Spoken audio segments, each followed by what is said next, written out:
handa na kaming makipag-usap.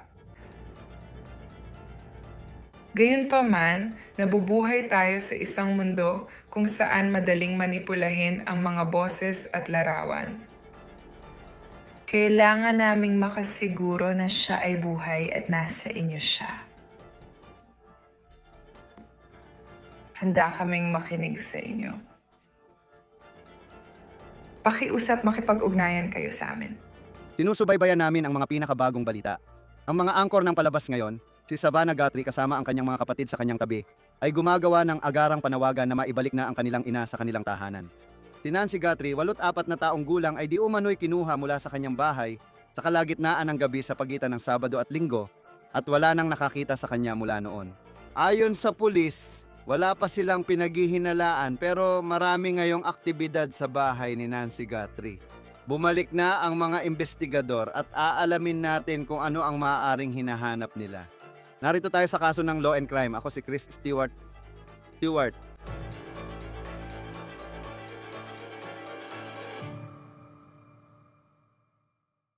Gusto naming magpakita ngayong gabi dahil marami talagang nangyayari. Miyerkules ng gabi. Sa paghahanap kay Nancy Guthrie sa Tucson, Arizona, at sa unang pagkakataon mula nang di umano'y kunin ang kanilang ina mula sa kanilang tahanan, nakikita natin ang mga anak ni Guthrie na magkakasama, nagsasalita sa video, at nakikita si Savannah Guthrie na nauunawaan namang hindi pa lumalabas sa Today Show mula nang pumutok ang balitang ito. Kasama ang kanyang mga kapatid, magkatabi silang umupo at nakiusap na ibalik ang kanilang ina sa bahay. Inipost ni Savannah sa Instagram ang 4 na minutong video. Makikita si Savannah Guthrie na emosyonal, kasama ang atin niyang si Annie at kapatid na si Cameron. Heto ang video. Sa ngalan ng aming pamilya, salamat sa inyong mga dasal para sa aming inang si Nancy.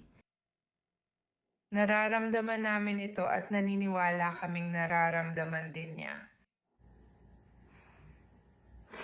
Ang aming ina ay mabait, tapat, mapagkakatiwalaan at puno ng pagmamahal at kabutihan. Siya ay nakakatawa, masigla, matalino.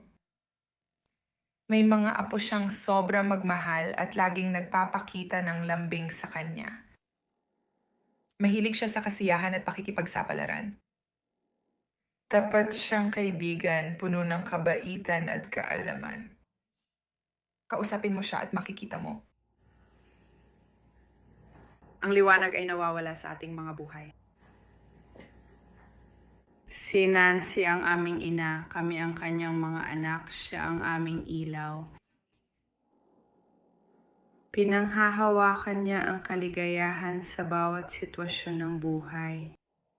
Pinipili niyang maging masaya araw-araw, kahit na dumaan na siya sa matitinding pagsubok ng sakit at dalamhati. Palagi lang tayong magiging tao, mga normal na tao na nangangailangan ng ating nanay. Mama.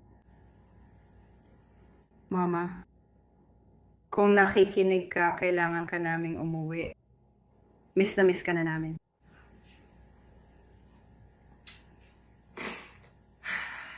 Si Nanay ang aming puso at tahanan. Siya ay 84 na taong gulang at mahina na ang kalusugan at puso. Palagi siyang nakararanas ng sakit. Wala siyang kahit anong gamot. Kailangan niya ito para mabuhay. Kailangan niya ito para di magdusa. Nabalitaan din namin sa media ang ulat tungkol sa ransom letter.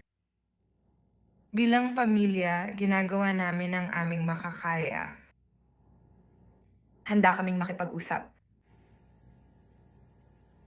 Gayunpaman, nabubuhay tayo sa mundong madaling manipulahin ang boses at larawan.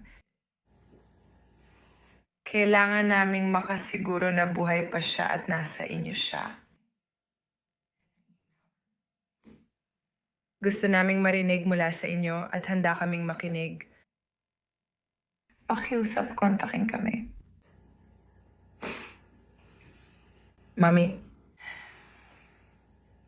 kung naririnig mo ito, isa kang malakas na babae. Mahalagang anak ka ng Diyos. Nancy. Naniniwala kami at alam namin na kahit dito sa lambak, kasama mo siya. Hinahanap ka ng lahat, Mommy, kahit saan. Hindi kami magpapahinga. Hindi titigil ang mga anak mo hanggang di tayo nagkakasama ulit.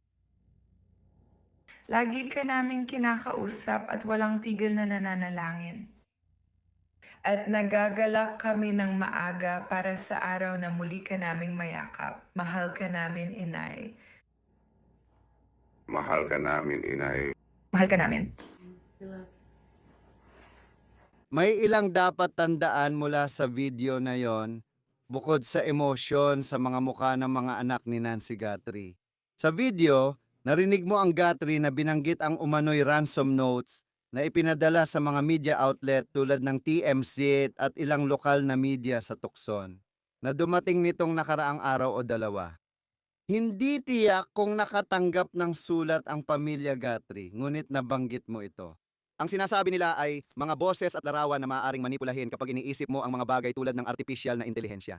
Ngayon, hindi pa kinukumpirma o itinatanggi ng mga deputy kung totoo ang kumakalat na ransom note. Unang nag-ulat ang TMZ tungkol sa di umano'y pagtanggap ng ransom note. Noong Martes, nagsimulang dumating ang mga ransom note sa mga lokal na television station sa Tucson, Arizona. Sabi nila dumaan ito sa email nila at ayon sa TMZ natanggap nila ito nung Martes ng umaga. Iniulat na humihingi ito ng malaking halaga ng pera sa Bitcoin, milyon-milyong dolyar daw, na ipapadala sa isang partikular na Bitcoin address.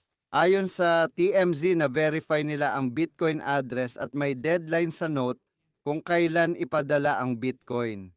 Nabanggit din nila kung ano ang tawag dito. May banta na parang kung hindi ngayon. Nagpost ang opisina ng sheriff sa social media noong Miyerkules bilang tugon sa mga ulat tungkol sa di umano'y ransom notes na kumakalat at sinabi nila, quote, "Alam namin ang mga ulat ukol sa posibleng ransom notes kaugnay ng investigasyon kay Nancy Guthrie. Seryoso naming tinatrato lahat ng impormasyon at lead.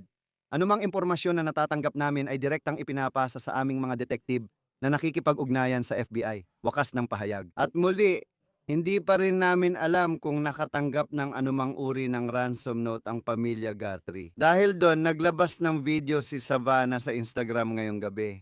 Ngayong Miyerkules ng gabi, maraming nangyari sa bahay ni Nancy Guthrie sa hilaga ng Tucson, Arizona. Video ito ni Brian Ento ng News Nation na nagpapakitang nilalagay muli ng mga deputy ang crime scene tape sa bahay niya. Ipinapakita rin dito ang law enforcement na nagsisiyasat sa ari-arian. Nakita ng mga reporter na bumalik ang mga deputy sa bahay at naghahanap ng ebidensya sa garahe. Di malinaw kung ano ang nagbago kaya bumalik ang law enforcement sa bahay ni Nancy Guthrie ngayon. Ayon sa mga lokal at pambansang istasyon ng balita, may mga reporter sa lugar na nakakita ng humigit kumulang 100 lokal na deputy at posibleng mga tauhan ng FBI doon ngayong gabi. Nag-post din ang sheriff ng Pima County sa social media habang bumabalik sila para maghanap sa bahay at ari-arian ni Nancy. At sinabing inilipat na ang media staging area na mas malayo sa bahay. Ayon sa opisina ng sheriff, follow-up lang ang paghahanap na ito at wala na silang ibang sinabi. Inaasahan naming maglalabas ng pahayag sa publiko si Sheriff Chris Nano sa Huwebes.